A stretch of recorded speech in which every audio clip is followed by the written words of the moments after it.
এখানে যদি আমার ছোট্ট কোশ্চেন করি স্যার, এই যে জলপাইগুড়ি যে আপনি বললেন যে 1865 সালে যেটা হয়েছে, এই জলপাইগুড়ি নামটা এলো কোথেকে তাহলে?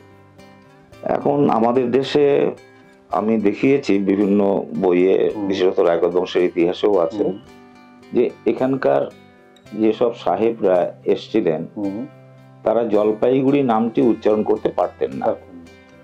তারা কেউ জেলেপি গুড়ি, কে জেলপি গুড়ি, এইরকম বিভিন্ন নামে উচ্চারণ করতেন।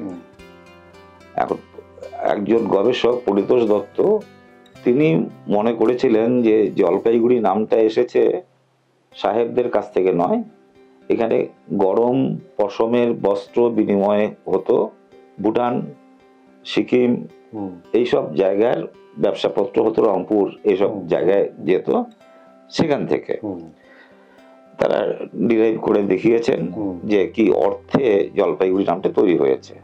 আবার এখানকার স্থানীয় যারা ইতিহাস চর্চাকারী তারা, বিশেষত চারুচন্দ্র সেন্নাল, তিনি বলতেন যে জলপাই গাছের আধিক্য এখানে বেশি, সেই জন্য জলপাইগুড়ি নামটা হয়েছে। আবার এখানে আরেকজন আছেন, ছিলেন আর কি, এখন প্রয়াত, আমাদের প্রথম এখানকার উপেন্দ্রনাথ বর্মন, যিনি সংবিধানে প্রথম স্বাক্ষরকারী জলপাইগুড়ি উত্তরবঙ্গের মধ্যে, তিনি বলছেন যে জলপেশ থেকেই জলপাইগুড়ি নামটি উৎপত্তি হয়েছে। কিন্তু আমি বিচার করে দেখেছি, তথ্য সূত্র উল্লেখ করে, যে জলপালিয়া বলে একটা জনগোষ্ঠী এই জনপদে ছিল, এখনো কুচবিহারে, এই আলিপুরদুয়ারে আছে। এরা ত্রিপুরা থেকে শুরু করে উত্তরবঙ্গের বিস্তীর্ণ যে পরিবারগুলি আছে, সেই পরিবারগুলিতে গঙ্গা জল বা তীর্থ বাড়ি সরবরাহ করত, জল প্রদান করতেন। জলপাইগুড়ি বৈকুণ্ঠপুর রাজবাড়িতেও এই জলপালিয়া গোষ্ঠীর জল সরবরাহ করতেন এরা। এদের গোষ্ঠীটা এখানেও জলপাইগুড়িতেও ছিল। এই জলপাইগুড়ি রোড স্টেশনের একটু উত্তরে এখানে একটা অঞ্চল আছে, যে অঞ্চলটি এই জলপালিয়া গোষ্ঠীর সঙ্গে সম্পর্কিত। সেটা কি এখনো আছে?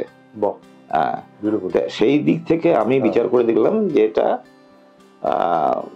ওই গরম কাপড় বিনিময় কেন্দ্রও নয়, বা জলপাই গাছের থেকেও নয়, জলপালিয়া গোষ্ঠীর জন্য এই জায়গাটির নাম জলপাইগুড়ি হয়েছে, এবং সাহেবরা সেটাকে জেলপিগুড়ি, জলপাইগুড়ি এইসব উচ্চারণ করতেন। এটা আমার বিচার বিশ্লেষণ। এখন মান্য পণ্ডিতেরা